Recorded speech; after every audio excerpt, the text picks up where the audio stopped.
Hey everybody, today I'm going to be reviewing Die Fly. Die Fly is a pretty great 2 to 6 player game for 7 and up and plays in 15 minutes by Kamangamu Creations. Let's break this down super quickly. You have a fly swatter and you are swatting flies for points. On top of, drawing from the deck and playing cards in a hand management kind of way in one or two different decks, building up, what deck might be a little more important, everyone is going to be swatting these flies simultaneously or whenever they want, actually. So I don't even know what you'd call that mechanic, but let's call it as fast as you want. So you have to make these decks good, irresistible, but not really, because you also want to swat. You also want to swat it and get the good points out of it. Let's check it out. This is Die Fly, and within every box of Die Fly, you get the rule book along with a bunch of cards, including fly swatters, different types of flies, the poop card, a bug zapper, fly paper, frog, and plenty of other cards that I'll go over eventually. So start the game by giving everybody in the game a fly swatter. So we're doing a 2-player game here, and then 5 more cards to go with it. On your turn, you'll be able to play in one of 2 discard piles. So you look at your hand, and you'll see what you have. I have fly paper, so if I were to play this down, everyone would have to give me a fly of their choice.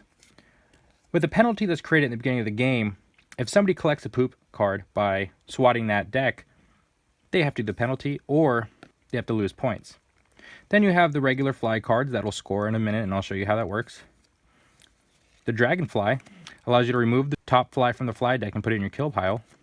Then you have, the fly swatter, right?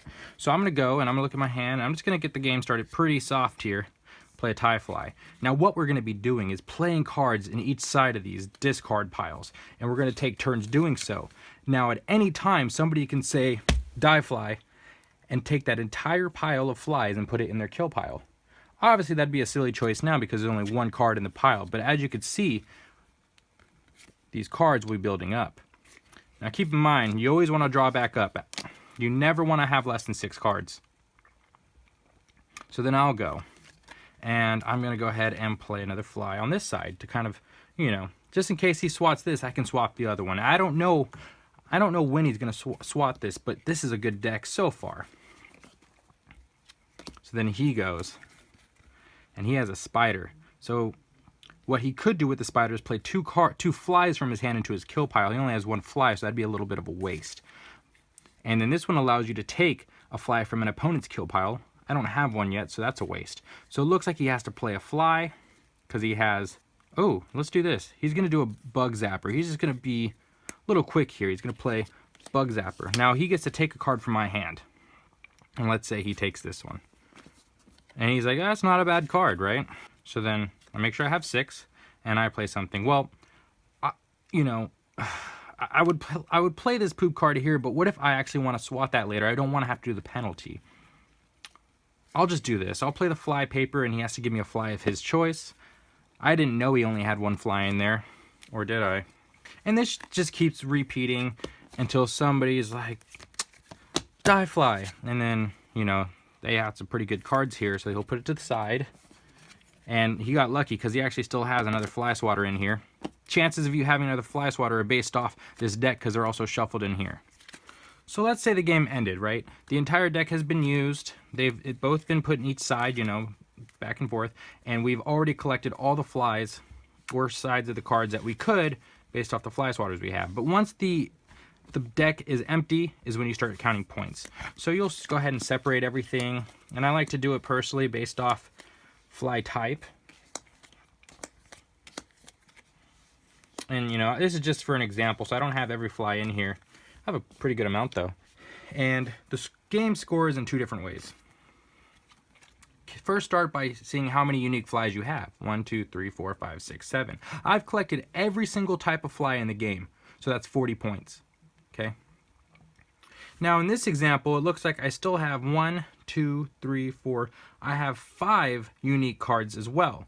Now, if I would have had 6, I would have gained 20 points. But in this case, since I have another set of unique cards, but there's only 5 of them, I'll get 10 points. And this wouldn't score because it's lonely. It only has 1. And you don't score anything past 4, which gives you 5 points. Now you count the cards. Now you count each type of card and how many you have of that. So since I have 3 of this card type, That'll be 3 plus 3 plus 3. That's 9 points here. This one would only score 4 because I only have 2, and 2 times 2 is 4, and that would count for the rest of them. Now, each card tells you how many there are in the deck. This specific card has 14 in their type, so that might be a way to be strategic about it. Do you want to start collecting all the tie flies? Because that'd be 14 plus how? Because that would be, you know, if you had all 14, that'd be 14 plus 14. But if you had 5 of these, that would still be 5 plus 5 plus 5, right? You get the idea how to score it. Whoever has the highest score at the end of the game wins. There's not much I could say that's really wrong with the game at all. I mean, it's great because it plays really quickly. It's to the point. You're literally playing the game that is telling you to play. I think with the poop cards, it's kind of hard coming up with a penalty. So that was maybe a downside, because every time I'd play with people, would be like, what's our penalty? I don't know. What do you want the penalty to be? I don't know. Whatever you want. I don't know. Another issue I found with the game is the fly swatters. Yes, they're all shuffled into the game, and yes, everybody starts with 1. There might be a chance you never get a fly swatter because it's somewhere buried in the deck. It could be at the bottom of the deck. Everyone else could already have it. There's a time I've had a handful of fly swatters and I couldn't even play a fly. Now, when that happens, certain cards actually ask that, you know, you give them a fly of their choice, or you have to play a fly down. Well, I couldn't because I only had fly swatters. But with all that aside, I mean, the gameplay doesn't actually get ruined by that. You know, it's more of like, oh man, I'm in this situation again. It's actually really fun. You know, you're playing these flies down, and when you're building these decks, you can accidentally, you know, somebody could throw a butterfly in a deck, which makes you lose 15 points. So, you know, obviously no one's going to grab that. So you could try to build it without them noticing, see if you can make it worthy of swiping that amount of flies. And even though you have the minus 15, the amount of flies you get after that actually makes up for that. You might even have a butterfly catcher and they don't know that. So even if, you know, they aren't even building that deck and they don't want to build that deck, they don't want to take the butterfly, you might have the butterfly catcher that gets rid of that butterfly, meaning you don't even lose the 15 points. There's enough variation in the game that you're not just swatting down flies and counting points at the end. This one lets you take 2 flies in your hand and put it in your kill pile, which is what's going to score.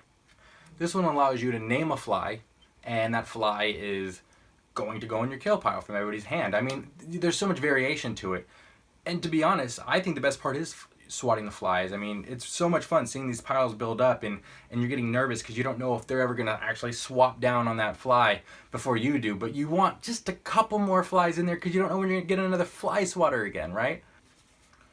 I mean, you obviously can't go wrong with the graphics. They're super zany. It's super great for kids. Kids love this game because they like to slam down the fly swatter, and if you can teach them not to bend the card, like, it's going to be a really good time. They also love this poop card for some reason.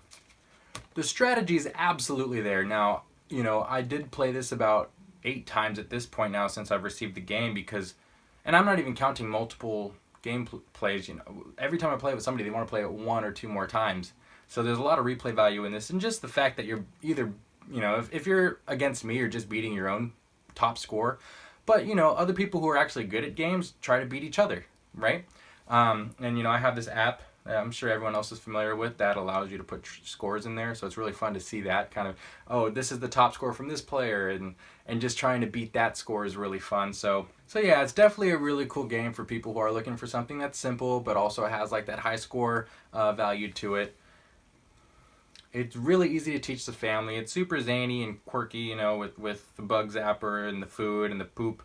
I don't know why I said it like that. And everything just works, and you gotta love a game that just works. You know, there's nothing that was overly done. There's no fluff to the game. You'd think that this is a pretty big pile of cards. And when I first had to play it to, you know, try it out, just to get a feel of it before my next playthrough, I even cut the deck in half, and there was a point once the deck ran out, I was like, let's put the other deck in. So yeah, if you are looking for something quick, fun, wacky, and great for the family, Die Fly is really awesome. Alright, thank you so much for watching. Do I shoot arrows? Oh, this? The quiver? No. I wish.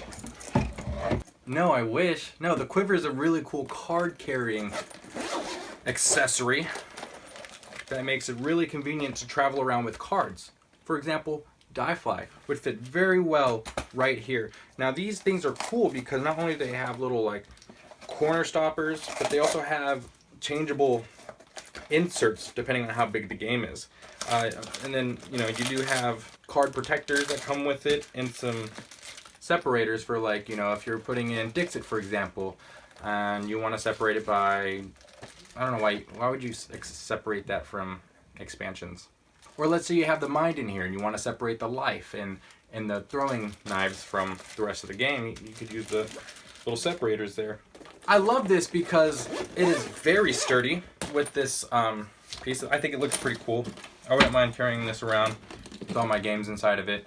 I think it looks pretty cool, you know, especially because I carry around a lot of backpacks when I am traveling around to other people's houses, and I have a lot of big box games. I have to find a place for my small box games and all my card games, and I think this does a very good job of bringing along, you know, anywhere between 5 to 8 or 9 games depending on the size of the game. I will have a link in this below where you could find it. Definitely recommend it if you are having some issues with carrying around some games, if you want to carry a lot of games in a very cool fashion. I also want to thank everybody for watching this video. Please subscribe, hit the notifications, leave a like, and hit the comment button. Or the reverse of that, because I do these every few days and it is very motivating.